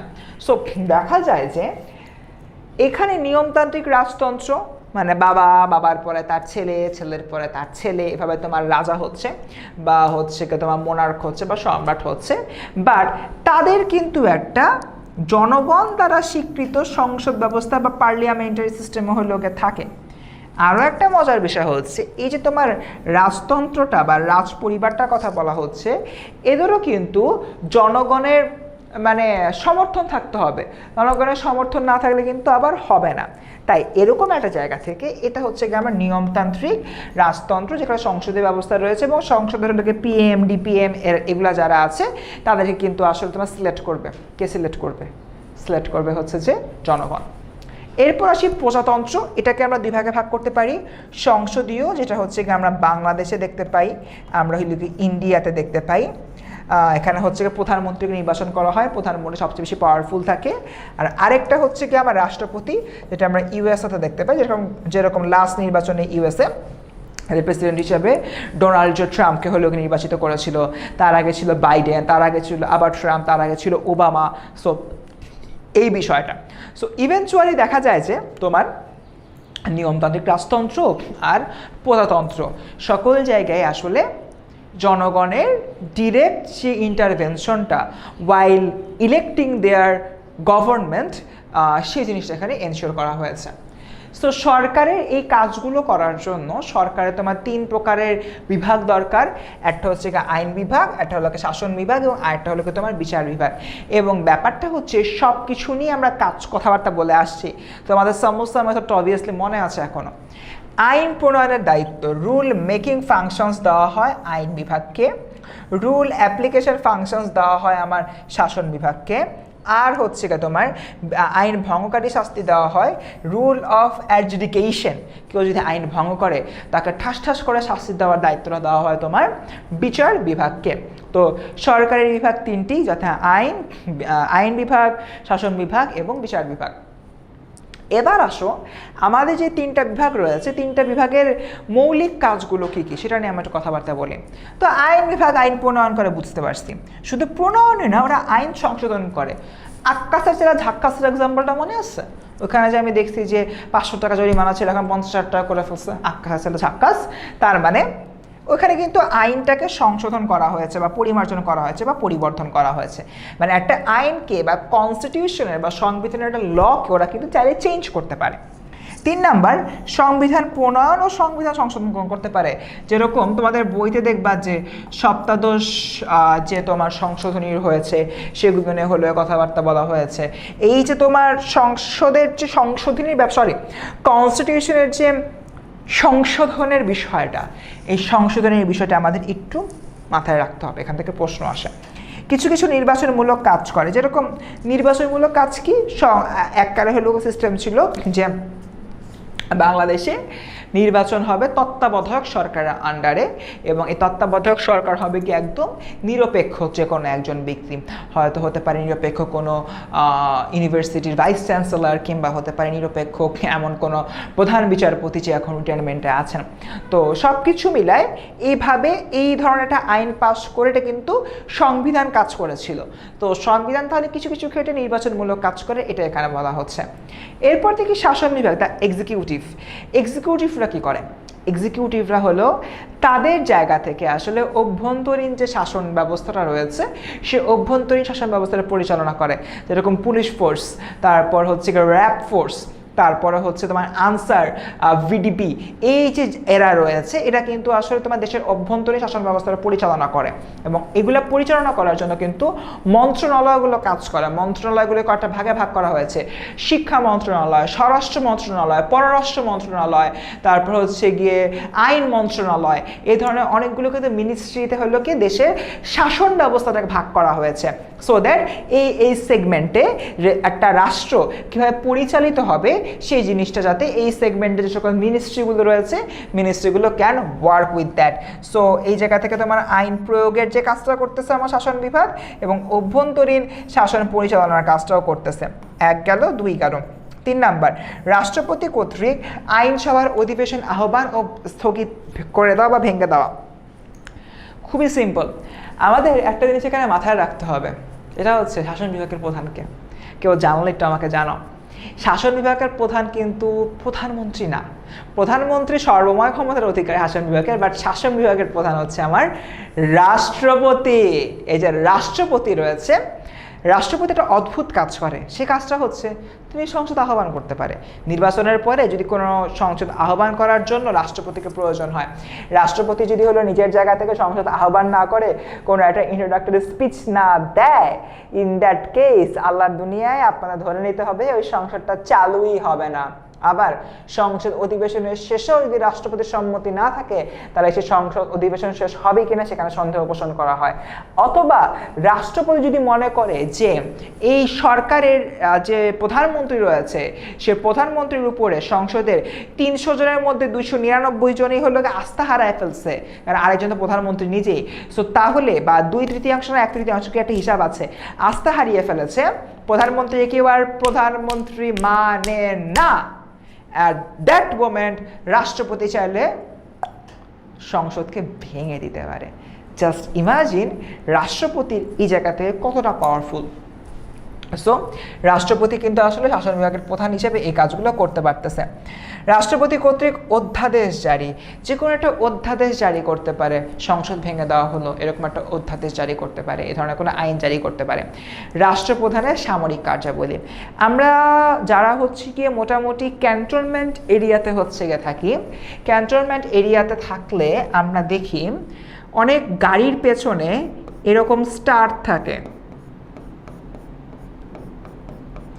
যদি হলো এরকম 4 স্টার দেখি তাহলে বুঝবা এটা chief of army staff, air force অথবা নেভি, বাংলাদেশ আর্মি, নেভি আর এয়ারফোর্সের প্রধানের গাড়ি 4 স্টার। এরপরে যদি হচ্ছে গিয়ে আমি 3 স্টার কোনো দেখি তাহলে আমার বুঝতে হবে এটা হচ্ছে আমাদের লেফটেন্যান্ট জেনারেল এই ক্যাটাগরিতে যারা রয়েছে তাদের কোনো হলো গাড়ি। যদি হচ্ছে গিয়ে আমরা 2 স্টার দেখি তাহলে বুঝতে হবে এটা আমাদের মেজর জেনারেল ক্যাটাগরিতে যে সকল আর্মি অফিসার রয়েছেন তাদের গাড়ি, এবং লাস্টে যদি আমরা দেখি 1 স্টার তাহলে বুঝতে হবে এটা হচ্ছে গিয়ে আমাদের ব্রিগেডিয়ার জেনারেল ক্যাটাগরিতে যে সকল আর্মি অফিসাররা রয়েছেন তাদের গাড়ি। এখন আমি এই স্টারগুলো কেন বলছি, এটা রিলেভেন্ট না, এক্স্যাক্টলি রিলেভেন্ট না, বাট একটা জিনিস আমাদের মাথায় রাখতে হবে, এই সবগুলো স্টারের উপরে আরেকটা স্টার থাকে যেটাকে তোমার 5 স্টার দেওয়া হয়, 5 স্টার দেওয়া হয়। এই 5 স্টার হচ্ছে রাষ্ট্রের প্রধানের সামরিক সক্ষমতাকে ইন্ডিকেট করে এবং সেটা বেসিক্যালি ক্ষমতা বলে পেয়ে থাকেন ওই রাষ্ট্রের প্রধানমন্ত্রী। আমি বেসিক্যালি পুরোটা জিনিস বাংলাদেশের যে প্রেক্ষাপট রয়েছে, বাংলাদেশের প্রেক্ষাপটে আমরা আলাপ আলোচনা করছি। রাষ্ট্রের প্রধানমন্ত্রী, সো এই প্রধানমন্ত্রীর সামরিক কার্যাবলী কীরকম হবে কীরকম না হবে এটা কিন্তু the executive body of any kind of state তারা আসলে নিয়ন্ত্রণ করছেন। এক কথায় শাসন বিভাগ কিন্তু সরকারটাকে সম্পূর্ণরূপে গুছায় রাখতে সাহায্য করে যে কোনো পিওভি থেকে বা যে কোনো পয়েন্ট অফ ভিউ থেকে। গেল, এবার আসি আমরা দ্য জুডিশিয়ারি বা বিচার বিভাগ। বিচার বিভাগে আসলে কি হয়, এটা নিয়ে আমরা একটু কথাবার্তা বলি। বিচার বিভাগকে যদি চিন্তা করি, ফার্স্ট অফ অল তারা বিচার কাজ পরিচালনা করে, আইন ভঙ্গকারী শাস্তি বিধান করে, রুল অ্যাডজুডিকেশন অ্যান্ড ফাংশনস করে। বিচার বিভাগ সংবিধানের ব্যাখ্যা দেয়। সংবিধানের সাপোজ 69 অনুচ্ছেদে কি বলছে, কেন বলছে, ওইটার ব্যাখ্যাটা কি, ওইটা তুমি ভঙ্গ করলে তুমি কি কি ঝামেলায় পড়তে পারো, তোমার উপরে কি কি পানিশমেন্ট আসতে পারে, তুমি কীভাবে সেখান থেকে বাঁচতে পারো, এই সকল জিনিসের যে স্টেপ বাই স্টেপ এক্সপ্লেনেশন, এই এক্সপ্লেনেশনটা দিয়ে থাকে বিচার বিভাগ। কারণ তুমি আমি সাপোজ তুমি হচ্ছে একটা ভুল করছো, ওই আক্কাসের ছেলে ঝাক্কাসের এক্সাম্পলে আমরা ফেরত চাই। আক্কাসের ছেলে ঝাক্কাস ওপেনলি স্মোক করছে, দ্যাটস ওয়াই তাকে হলো গিয়ে জরিমানা করা হয়েছে। এখন ও বান্দা তো বুঝতেছেই না যে আমরা জরিমানাটা করলো কেন। ও যখন হচ্ছে কি বিচার বিভাগের কাছে যাবে বা আদালতে যাবে, আদালত তখন বলবো আল্লাহর বান্দা আক্কাস ছেলে ঝাক্কাস, তুমি তো এখানে ভুল করছো, তুমি ওপেনলি স্মোক করতে পারো না। এটা সংবিধানের অত নম্বর অনুচ্ছেদে বা অত নম্বর অধ্যাদেশে জিনিসটাকে একদম টু দ্য পয়েন্টে এক্সপ্লেন করে ব্যাখ্যা করে দিচ্ছে। সো তুমি তারপরেও কেন হচ্ছে গিয়ে স্মোকটা করলে, দিস ইজ ওয়াই তুমি শাস্তি পাইছো। তার মানে কনস্টিটিউশন কি বলতেছে, কনস্টিটিউশনের যে তোমার রক্ষাকর্তা হিসাবে সেটাকে প্রপারলি যে ব্যাখ্যা করার প্রয়োজনীয়তা রয়েছে, এই ব্যাখ্যা করার কাজটা একটা গণতান্ত্রিক রাষ্ট্রের দ্য জুডিশিয়ারি বা বিচার বিভাগ ইভেন্চুয়ালি করে থাকতেছে। বিচার বিভাগ সংবিধানকে যেভাবে তোমার এক্সপ্লেন করে, সেই এক্সপ্লেনটা বোঝার দায়িত্বটা হচ্ছে গিয়ে আমাদের। আমরা যদি কোনো জায়গায় না বুঝতে পারি দেন আমরা যাবো বিচার বিভাগের সাথে, ভাই বুঝি নাই, আমাকে আইনটা বুঝায় দাও, আমার লটা বুঝায় দাও, যেরকম ঝাক্কাস করছে। এক্স্যাক্টলি এভাবে জিনিসটা হচ্ছে। এরপরে দেখি আমাদের সংবিধানের ব্যাখ্যার পার্টটা হলো গেল। তারপরের যে পয়েন্টটা সেটা হচ্ছে নাগরিকের অধিকার সংরক্ষণ। খুবই সিম্পল, ঝাক্কাস জানতে চাইতে পারে আমার অ্যারেস্ট করছো কেন, আমি তো জানি না, এটা কিন্তু তার তথ্য অধিকারের মধ্যে পড়ে। সো এই জায়গা থেকে আমরা বলতে পারি নাগরিকের অধিকার সংরক্ষণ করতেছে কি বিচার বিভাগ। নাম্বার 4, শাসন ও বিচার বিভাগকে আইনি পরামর্শ প্রদান করে, শাসন ও আইন বিভাগকে আইনি পরামর্শ প্রদান করে বিচার বিভাগ। সে ধরো শাসন বিভাগ কোনো একটা ঝামেলায় পড়ছে, তাকে আইনি সাপোর্ট কে দিবে, আমি কোনো ঝামেলায় পড়লে আমার উকিল এসে আমাকে আইনি সাপোর্ট দিবে। শাসন বিভাগ ঝামেলায় পড়লে শাসন বিভাগের উকিল হচ্ছে বিচার বিভাগ, আইন বিভাগ ঝামেলায় পড়লে আইন বিভাগের উকিল হচ্ছে বিচার বিভাগ। জিনিসটা এভাবে চিন্তা করো, ঠিক আছে? সে ধরো তুমি হলো কি ওই ঝাক্কাস হলো কি করছে, ওপেনলি স্মোক করে ধরা খাইছে, রাইট? এবার ঝাক্কাসকে কী করা হয়েছে, ঝাক্কাসকে হচ্ছে গিয়ে তোমার অ্যারেস্ট করা হয়েছে। এরপর সুন্দর মতো এই লোকটা গেছে হচ্ছে গিয়ে একটা উকিলের কাছে গিয়ে বলছে, ভাই আমাকে কেন অ্যারেস্ট করছে আমি তো বুঝলাম না। সো ঝাক্কাস যেহেতু উকিলের কাছ থেকে একটা সাপোর্ট নিতে পেরেছে, একই ওয়েতে তোমার কি মনে হয় শাসন বা আইন বিভাগে কোনো ঝামেলা হইতে পারে না? পারে। সো যদি এরকম প্রবলেম হয় তখন ওদের উকিলটা কে হবে? ওদের উকিলটা হচ্ছে আমাদের বিচার বিভাগ। বিচার বিভাগ এই দুইটা বিভাগকে তখন আইনি সাপোর্ট দিবে।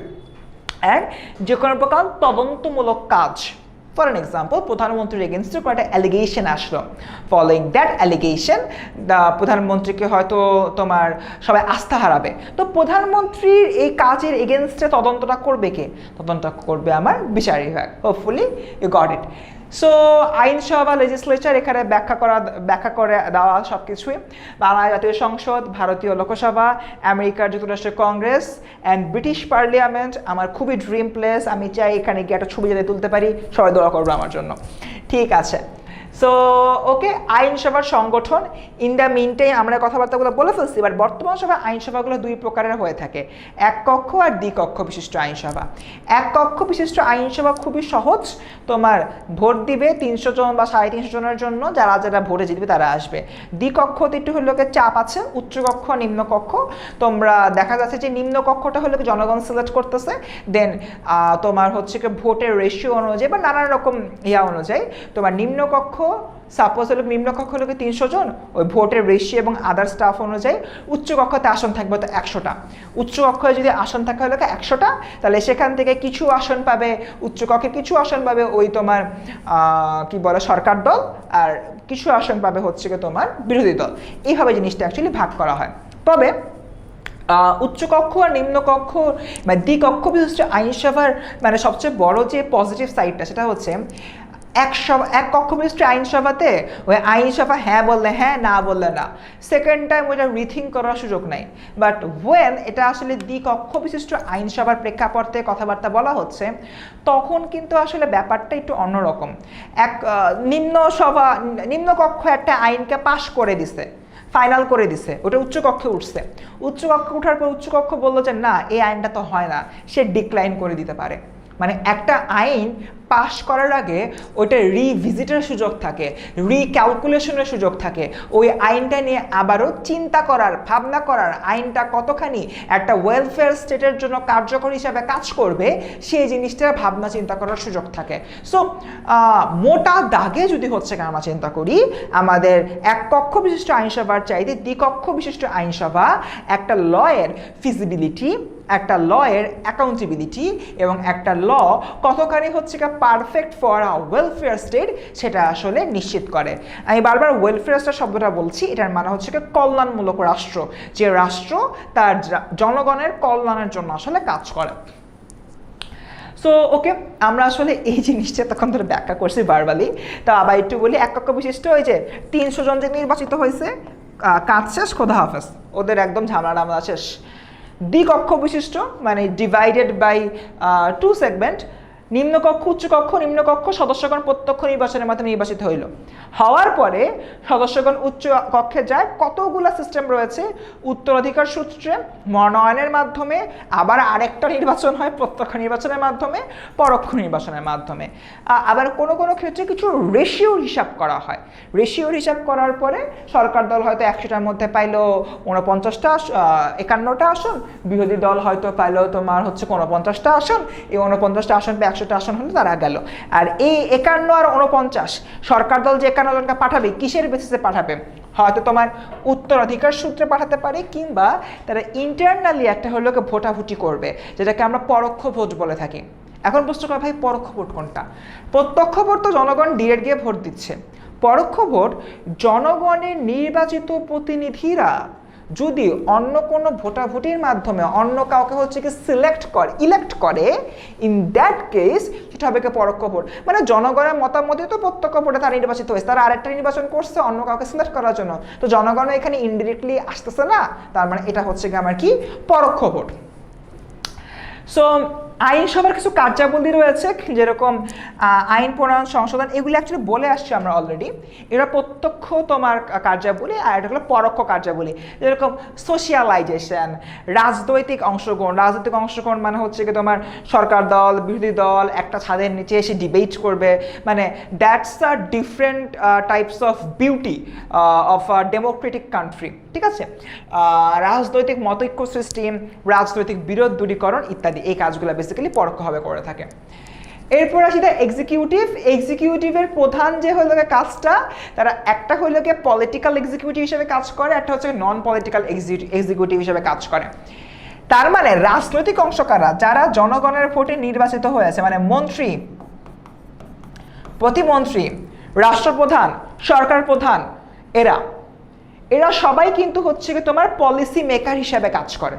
এরা সবাই রাষ্ট্রের পলিসি মেকার, ওরা পলিসিগুলো তৈরি করে। রাষ্ট্রের অরাজনৈতিক অংশ হচ্ছে আমলা, বিসিএস ক্যাডার, সরকারি কর্মকর্তা কর্মচারী কর, এরা সবাই হচ্ছে রাষ্ট্রের অরাজনৈতিক অংশ। এই যারা পলিসি বানাইলো, এই পলিসিগুলো ইমপ্লিমেন্ট করে, এক্সিকিউট করে। স্বরাষ্ট্রমন্ত্রী বলছে স্বরাষ্ট্রমন্ত্রী পলিটিক্যাল পার্ট, কারণ মন্ত্রী সে আগে তোমার সংসদ সদস্য নির্বাচিত হয়েছে তারপর মন্ত্রী হয়েছে। স্বরাষ্ট্রমন্ত্রী বলছে আগামীকাল থেকে রাত 12টার পরে সবাই ঘরে থাকবে, রাত 12টার পরে কাকে বাইরে দেখা যাবে না, কারণ দেশে হচ্ছে চুরি ডাকাতি বেড়ে গেছে, আমাদের নিয়ন্ত্রণ করতে হবে। যদি কাউকে দেখা যায় দেখা হচ্ছে কি তোমার অ্যারেস্ট করা হবে, পরবর্তীতে যথোপযুক্ত প্রমাণ অনুসারে তাকে ছাড়া হবে, স্বরাষ্ট্রমন্ত্রী বলছে। এখন এইটা এক্সিকিউট কে করবে? তুমি আমি না, এটা এক্সিকিউট করবে পুলিশরা। তাই পুলিশরা কি রাষ্ট্রের অরাজনৈতিক অংশ? স্বরাষ্ট্রমন্ত্রী রাষ্ট্রের political part because he got elected by the people, এবং হচ্ছে সে একটা আইন বানাইছে দেশে চুরি চামারি রোধ করার জন্য রাত 12টার পরে কেউ হলো গিয়ে বাইরে থাকবে না।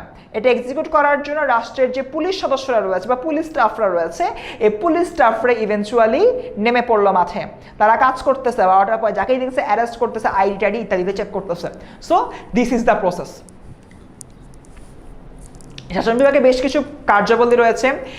অভ্যন্তরীণ শাসন পরিচালনা করে স্বরাষ্ট্র মন্ত্রণালয়, পররাষ্ট্র বিষয়ে শাসন পরিচালনা করে পররাষ্ট্র মন্ত্রণালয়, সামরিক শাসন পরিচালনা করে তোমার হচ্ছে কি মিনিস্ট্রি অফ ডিফেন্স, অর্থ সংক্রান্ত তোমার জিনিসপত্র ডিল করে অর্থ মন্ত্রণালয়, আইন প্রণয়ন করে আইন মন্ত্রণালয়, বিচারক নিয়োগ, দণ্ডপ্রাপ্ত ব্যক্তি দণ্ড হ্রাস, এই কাজটাও তোমার হচ্ছে করতেছে বিচার তোমার হলো গিয়ে আইন মন্ত্রণালয়ের সংশ্লিষ্ট বিষয় দিয়ে। জনকল্যাণমূলক যে কাজগুলো রয়েছে এগুলো হলো গিয়ে করে তোমার জনকল্যাণ যে তোমার মন্ত্রী রয়েছে বা জনকল্যাণ মন্ত্রণালয় যে রয়েছে সেটা। সো এইভাবে আমরা আসলে সরকারের শাসন এবং আইন বিভাগ সম্পর্কে জানলেও যেটা সম্পর্কে আমাদের জানাটা এখন খুবই জরুরি সেটা হচ্ছে কি সরকারের যে বিচার বিভাগ রয়েছে, বিচার বিভাগ আসলে ন্যায় বিচার প্রতিষ্ঠার জন্য কাজ করেন। এই জন্য লর্ড ব্রাইস বলতেছে বিচার বিভাগের কর্মকুশলতা অপেক্ষা কোনো সরকারের যোগ্যতা বিচার করার অধিকতর উপযোগী মানদণ্ড আর নেই। অধ্যাপক হারাল্ড জে লাস্কি বলছেন একটি রাষ্ট্র কিভাবে বিচার কার্য পরিচালনা করে তার দ্বারা সে রাষ্ট্রের নৈতিকতা বা মোরালিটির মান সঠিকভাবে পরিমাপ করা যায়। তোমার রাষ্ট্রটা ভালো নাকি খারাপ এটা আসলে বিচার বিভাগের কাজ দ্বারা বোঝা যাবে। বিচার বিভাগ যদি হচ্ছে কি ইঙ্কি পিঙ্কি পঙ্কি করে, ও যদি হলো কি দুষ্টুমি করে, তার মানে বুঝতে হবে রাষ্ট্রটা দুর্নীতি দিয়ে ভরা। বিচার বিভাগ will give you the definition of a country. Is it good or bad? Understand? Hopefully তোমরা এটা ক্লিয়ার হয়েছো। সো গেল এর পরবর্তীতে বিচার বিভাগের সংগঠন। তোমার নিম্ন আদালত আছে, ফৌজদারি আদালত এবং দেওয়ানি আদালত রয়েছে। নিম্ন আদালতকে দুই ভাগে ভাগ করা যায়, একটা হলো তোমার ফৌজদারি আদালত আর একটা হচ্ছে তোমার দেওয়ানি আদালত। ফৌজদারি আদালতে অপরাধ সংক্রান্ত বিবাদের বিচার হয়, দেওয়ানি আদালতে তোমার সম্পত্তি সংক্রান্ত। ফৌজদারিতে হচ্ছে কাউকে খুন করা হয়েছে, কাউকে চুরি ডাকাতি করা হয়েছে এগুলা, আর দেওয়ানি আদালতে তোমার হলো কি বলে জমি কেড়ে নিয়েছে, নানা রকম সমস্যা হচ্ছে সেগুলো নিয়ে বেসিক্যালি কথাবার্তা বলা হয়। তো যাই হোক আমাদের নিম্ন আদালত এবং এগুলো গেল। এর পাশাপাশি হচ্ছে কি আমাদের জেলা জজের আদালত থাকে যারা হচ্ছে কি জেলা পর্যায়ের কাজগুলো করে। তারপর দেখা যাচ্ছে যে আমাদের এখানে উচ্চ আদালত থাকে। অনেক সময় দেখা যাচ্ছে তুমি একটা মানে নিচে যাতে সুবিচার পাও ওই জন্য আপিল করছো, নিম্ন আদালতে গেছো, তুমি হেরে গেছো, তারপর সেটা তুমি সুপ্রিম কোর্টে হচ্ছে নিতে পারো বা উচ্চ আদালতে হলে নিতে পারো। ওরাও যদি তোমাদের ভার্ডিক্ট দিয়ে দেয় যে তুমি হেরে গেছো তাহলে হারবা, ওরা যদি বলে না তুমি জিতছো তাহলে তুমি হলো জিতবা, এরকম একটা বিষয়। এখন বিচার সংক্রান্ত কাজ হলো গিয়ে বিচার বিভাগের প্রধান কাজ, ওরা আইনের ব্যাখ্যা নিয়ে কাজ করে, আইনকে তোমার ব্যাখ্যা দেয় যেটা আমি একটু আগে বলছি, আইন প্রণয়নমূলক কাজ করতেছে, সংবিধানের ব্যাখ্যা দিচ্ছে এবং সংবিধানকে রক্ষণাবেক্ষণ করতেছে, এই যে রক্ষণ সংক্রান্ত কাজগুলো করতেছে, এটা মনে রাখবা। ওকে, নাগরিক অধিকার সংরক্ষণে কাজ করতেছে এবং ন্যায় বিচার প্রতিষ্ঠার জন্য কাজ করতেছে। বিচার বিভাগের স্বাধীনতা বলতে আসলে আইনের ব্যাখ্যা প্রদান ও বিচার পরিচালনার ক্ষেত্রে বিচারকদের স্বাধীন এবং নিরপেক্ষ মতামত প্রকাশকে বলা হচ্ছে। আচ্ছা, এখন তোমাদেরকে একটা জিনিস হচ্ছে কি বুঝাবো, যেটা যদি তোমাদেরকে না বুঝাই তাহলে হচ্ছে কি হবে না। স্বাধীনতার বিষয়টা কোথায়? এই তো। সো আমাদের যে কাজটা হলো কি এখন করতে হবে, নিউ স্লাইডে যাব একটা।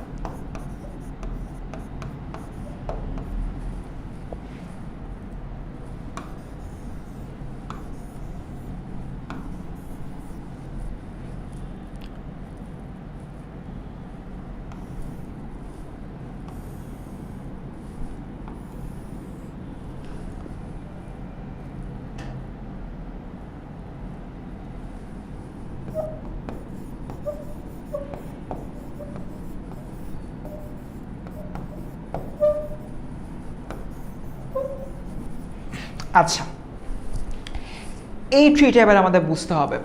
আমাদের আইন, শাসন এবং বিচার বিভাগ প্রত্যেকের আসলে স্বাধীনতা দরকার। প্রত্যেকের যে ক্ষমতা রয়েছে, ক্ষমতার যে স্বাধীনতাটা, সেই স্বাধীনতাটা আসলে আমাদের দরকার। কিভাবে? আইন বিভাগের মতো আইন তৈরি করবে, শাসন বিভাগ সেটাকে এক্সিকিউট করবে, বিচার বিভাগ আইন ভঙ্গকারীদেরকে শাস্তি দিবে। That's it. এখন আইন বিভাগে যেহেতু রাজনৈতিক অংশ হিসাবে শাসন বিভাগের কিছু সদস্য লোকে যায়, প্রধানমন্ত্রী, তারপর হচ্ছে কি মন্ত্রী বা হলো আদার স্টাফরা যায়, ওরা যদি শাসন বিভাগ থেকে আইন বিভাগে যেয়ে আইন বিভাগকে ম্যানিপুলেট করে, আইন বিভাগকে ম্যানিপুলেট করতেছে এবং তাকে হচ্ছে কি নানান রকমভাবে আইনগুলোকে নিজেদের পক্ষে আনার ট্রাই করতেছে, তার মানে আইন বিভাগ স্বাধীনতা তুমি নষ্ট করলাম। একইভাবে তোমার শাসন বিভাগের প্রধান হচ্ছে প্রধানমন্ত্রী, সে তোমার হচ্ছে আইন বিভাগ, শাসন বিভাগ, বিচার বিভাগ, শাসন বিভাগের প্রধান হচ্ছে তোমার রাষ্ট্রপতি, ভুল বললাম, রাষ্ট্রপতি ভাবতেছে আচ্ছা বর্তমানে যে সরকার আছে, এই সরকার তো আমাকে হলো তো প্রতিশ্রুতি দিয়েছে আমি আগামী 20 বছর রাষ্ট্রপতি থাকবো, বিনিময়ের কিছু কাজ করতে হবে। রাষ্ট্রপতি যেহেতু প্রধান বিচারপতি বা এদেরকে হলো কি নিয়োগ প্রদান করতেছে, তাহলে এক কাজ করে আমি আমার মন মতো একজনকে বসাই।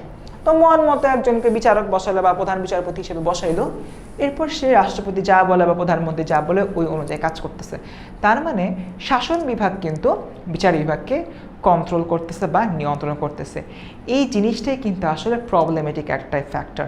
আমি কখনো আমার যে রাষ্ট্রটা রয়েছে, রাষ্ট্রের এই 3টা প্রধান অর্গানকে আমরা কখনো ম্যানিপুলেট করতে পারবো না বা কন্ট্রোল করতে পারবো না।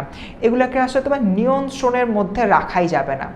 এদের প্রত্যেকের নিজস্ব হচ্ছে ক্ষমতা রয়েছে, তারা তাদের নিজস্ব ক্ষমতাগুলোকে এক্সারসাইজ করবে। আইন বিভাগ আইন তৈরি করার জন্য ক্ষমতাবান, আইন বিভাগ তার মতো করে আইন তৈরি করবে, আমার এখানে ম্যানিপুলেট করার দরকার নেই। শাসন বিভাগ তোমার হচ্ছে গিয়ে নিজের মতো করে এক্সিকিউট করবে আইনগুলো, কারোর জন্য আইন এক্সিকিউট করবে, কারোর জন্য করবে না, কারোর জন্য করবে না, তা হবে না, তা হবে না। বিচার বিভাগ স্বাধীন মতো বিচার করবে। শাসন বিভাগ বা আইন বিভাগ এসে বলবে হে বিচার বিভাগ, অমুক ব্যক্তি আমার ভাই, তাকে ছেড়ে দাও, বিচার বিভাগ তখন তাকে ছেড়ে দিবে, তা হবে না, তা হবে না। আইন সবার জন্য সমান, এবং এই জিনিসটা এনশিওর করার জন্য আমাদের আইন বিভাগ, শাসন বিভাগ এবং বিচার বিভাগ তাদের সবাইকে স্বাধীনতাটা হলোকে দিতে হবে। সো আইনের শাসন প্রতিষ্ঠায় বিচার বিভাগের ভূমিকা, যেরকম আইনের দৃষ্টিতে সকলের সমান, সকলের জন্য একই ধরনের আইন, বিনা অপরাধে কাউকে গ্রেফতার করা যাবে না, বিনা বিচারে কাউকে আটক করা যাবে না, অভিযুক্তকারীর আত্মপক্ষ সমর্থনের সুযোগ থাকবে, সকল মানুষের জন্য অভিন্ন বিচার ব্যবস্থা গড়ে তুলতে হবে। That's it. সো মোটামুটি হলো কি এতটুকুই। আমরা এবার পারস্পরিক যে সম্পর্কটা রয়েছে, সরকারের কাজ 3 প্রকার: আইন প্রণয়ন করা, শাসন কাজ পরিচালনা করা, বিচার কাজ করা। আমরা অলরেডি কিন্তু পারস্পরিক সম্পর্কটা হলো কি বলছি। আইন যদি তৈরি না হয়, শাসন বিভাগ এক্সিকিউট করবে কি? শাসন বিভাগ এক্সিকিউট না করতে পারলে বিচার বিভাগ অপরাধী পাবে কি? বিচার বিভাগ করবে কোথায়? তার মানে তারা 3টা একে অপরের সাথে কানেক্টেড। এই যে একটু আগে তোমাদের কিন্তু দেখাইছি জিনিসটা, তোমাদেরকে দেখাইছি। একটু আমি ব্যাকে যাই। একটা মনে আছে, একটা সমোসা এঁকে ওটাকে যে আমি অনেকক্ষণ ধরে পেঁচায় অনেক কিছু দেখাইছি না, এটা না, তোমার হচ্ছে এইটা, এই জিনিসটা এখানে কিন্তু পুরাটা জিনিস, মানে পুরা চ্যাপ্টারটা কিন্তু অ্যাকচুয়ালি 80% এখানেই ব্যাখ্যা হয়ে গেছে। আমি তো কোরিলেশনটা দেখাইছি, আইন, শাসন এবং বিচার বিভাগ মানে তারা একে অপরের সাথে ঘুরতে থাকে, একটার সাথে একটা, এভাবে তারা কানেক্টেড। সো এই জিনিসটা আমাদের মূলত আজকের এই ক্লাসে দেখানো হয়ে গেছে। আজকের ক্লাসে আমাদের লাস্ট যে জিনিসটা হলো কি বাকি রয়েছে, যেটাও আমি হালকার উপরে ঝাপসা মাত্র হলো গিয়ে বললাম, ক্ষমতা স্বতন্ত্রীকরণ আর ভারসাম্য নীতি। শোনো, ক্ষমতা স্বতন্ত্রীকরণ আর ভারসাম্য নীতি, এইটা এখন হচ্ছে কি আমরা বুঝাবো, বাট এটা হচ্ছে কি তোমাদের এই জিনিসটা দিয়ে হলো কি বুঝাবো। তার মানে আমার আসলে যেটা মাথায় রাখতে হবে, এই যে আমার 3টা জিনিস রয়েছে, এই 3টা জিনিসের ক্ষমতা স্বতন্ত্র থাকবে। যার যার ক্ষমতা সে আসলে তোমার এক্সারসাইজ করবে, কোনো ঝামেলা নেই। এতে করে যেটা হবে, এদের মধ্যে একটা ভারসাম্য থাকবে, এদের মধ্যে তখন থাকবে যেটা তোমার অ্যাকাউন্টেবিলিটি থাকবে। আচ্ছা, আমি চাইলেই ধাপধুপ উল্টাপাল্টা আইন বানাতে পারি না, শাসন বিভাগ চাইলেই কোনো একটা আইন প্রয়োগ না করে থাকতে পারবে না, বিচার বিভাগ চাইলেই শাসন বিভাগ বলছে থেকে বা আইন বিভাগ বলছে থেকে কারোর বিচার না করে থাকতে পারবে না। সবাইকে তাদের কর্মফলটা ভোগ করতে হবে, এটাই বেসিক্যালি এখানে বলতেছে। আর এই জন্য আমাদের প্রত্যেকের যে পাওয়ার হাবটাকে নিউট্রাল করা দরকার, স্বতন্ত্র করা দরকার, আর হচ্ছে গিয়ে ভারসাম্য বা ব্যালেন্সটা আসলে বজায় রাখা দরকার। এক্স্যাক্টলি এই জিনিসটাই হলো গিয়ে আমরা এখানে হচ্ছে গিয়ে দেখতে পাই। পরের স্লাইডে যাই। এই যে তোমার দেখা যাচ্ছে যে এখানে কি বলে সংবিধান প্রণেতা মন্টেস্কুর ক্ষমতা স্বতন্ত্রকরণ নীতির দ্বারা বিশেষভাবে প্রভাবিত হন। এটা মার্কিন যুক্তরাষ্ট্রের একটা কথা বলা হয়েছে। এখানে তোমার হচ্ছে গিয়ে তোমার ওদের যে কংগ্রেসের বিষয়টা মূলত এখানে আনা হয়েছে। এক কথায় আমরা যে জিনিসটা হলেও কি দেখতে পাই, আমাদের বিচারকগণকে শাসন ও আইন বিভাগের নিয়ন্ত্রণ মুখ থেকে নিরপেক্ষ ও স্বাধীনভাবে বিচার করার সুযোগ দিতে হবে। যদি এটা হয় তাহলে দেশের জন্য সর্বাঙ্গীন মঙ্গল হবে। অ্যান্ড একইভাবে আমরা যদি হলেও চিন্তা করি, আমরা যদি আইন বিভাগ, শাসন বিভাগ আর বিচার বিভাগ এদেরকে কন্ট্রোল না করি, এরা যদি নিজেদের কাজ নিজেদের মতো করে, তাহলে দেশের কল্যাণ হবে, মানুষের কল্যাণ হবে। তো স্টুডেন্ট, এর মাধ্যমে চেক অ্যান্ড ব্যালেন্স, অর্থাৎ রাষ্ট্রের চেক অ্যান্ড ব্যালেন্স হবে। আইন বিভাগের কাজ করতেছে কিনা ওইটা আমরা জাজ করতে পারবো। বিচার বিভাগ তারটা করতেছে কিনা, আর আরেকটা হচ্ছে কি তোমার শাসন বিভাগ তারটা করতেছে কিনা, এই চেক অ্যান্ড ব্যালেন্সটা আসলে তোমার সম্ভবপর হবে। যদি আইন বিভাগ সঠিকভাবে আইন বানানোর পর সে যদি দেখে শাসন বিভাগ ঠিক মতো আইনটা এক্সিকিউট করে না, আইন বিভাগ জিজ্ঞাসা করবে কী সমস্যা। শাসন বিভাগ এক্সিকিউট করার পরে যদি তারা দেখে বিচার বিভাগ ঠিক মতো শাস্তি দেয় নাই, শাসন বিভাগ বিচার বিভাগকে জিজ্ঞাসা করবে কী সমস্যা। একইভাবে ক্ষমতার চেক অ্যান্ড ব্যালেন্সটা বেসিক্যালি এখানে তোমার অর্জন করা সম্ভব হবে। তো স্টুডেন্ট, মোটামুটি হচ্ছে কি এতটুকুই। এটাই হচ্ছে কি আমাদের এন্টায়ার যে চ্যাপ্টারটা রয়েছে সেই চ্যাপ্টার। আমাদের এই যে এমসিকিউগুলো রয়েছে, এমসিকিউ থেকে আমরা অদ্ভুত জিনিস দেখতে পাই। সংজ্ঞাগুলো ইম্পর্ট্যান্ট। প্রথম দিন বইটা খুলে সংজ্ঞাগুলো পড়বা। তারপর হচ্ছে গিয়ে তোমার এখানে আরও কিছু দেখবা যে মানে ইংলিশের কিছু শব্দার্থ আসে, যেমন সিভিতাস কোত্থেকে আসছে, কোনটার মানে কি, এই শব্দার্থগুলো আসলে আমাদের পড়তে হবে। আর আমার যখন পেইড ব্যাচের ক্লাস শুরু হবে তখন এই যে এমসিকিউগুলো সবগুলো কিন্তু আমরা টু দ্য পয়েন্টে পড়াবো। তো স্টুডেন্ট, এক বাক্যে যদি হচ্ছে আমরা আজকের ক্লাসে সামারি করি, আজকের ক্লাসে আমরা কোন কোন বিষয়গুলো অ্যাকচুয়ালি পড়ছি। আজকের ক্লাসে আমরা অনেকগুলো ইম্পর্টেন্ট বিষয় হলে দেখছি। নাম্বার 1, 3 বিভাগের পরিচিতি। নাম্বার 2, 3 বিভাগের মধ্যে ইন্টারনাল কানেকশন। নাম্বার 3, ক্ষমতা স্বতন্ত্রীকরণ এবং চেক অ্যান্ড ব্যালেন্স কেন প্রয়োজন। আর নাম্বার 4, আইন, শাসন এবং বিচার। এই যে 3টা বিভাগ রয়েছে, এই 3 বিভাগের তোমার যাবতীয় কার্যাবলী।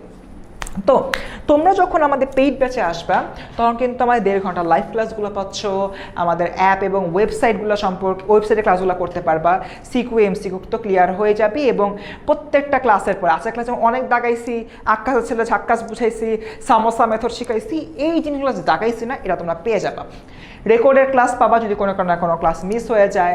আর্কাইভ ক্লাস পাবা তোমাদের সিনিয়র ভাই আপুদের। পরীক্ষা থাকবে ডেইলি, মান্থলি আর মডেল টেস্ট, সেগুলো করতে পারবা। কিউএনএ সেশনের মাধ্যমে নিজেদের ডাউট ক্লিয়ার করতে পারবা।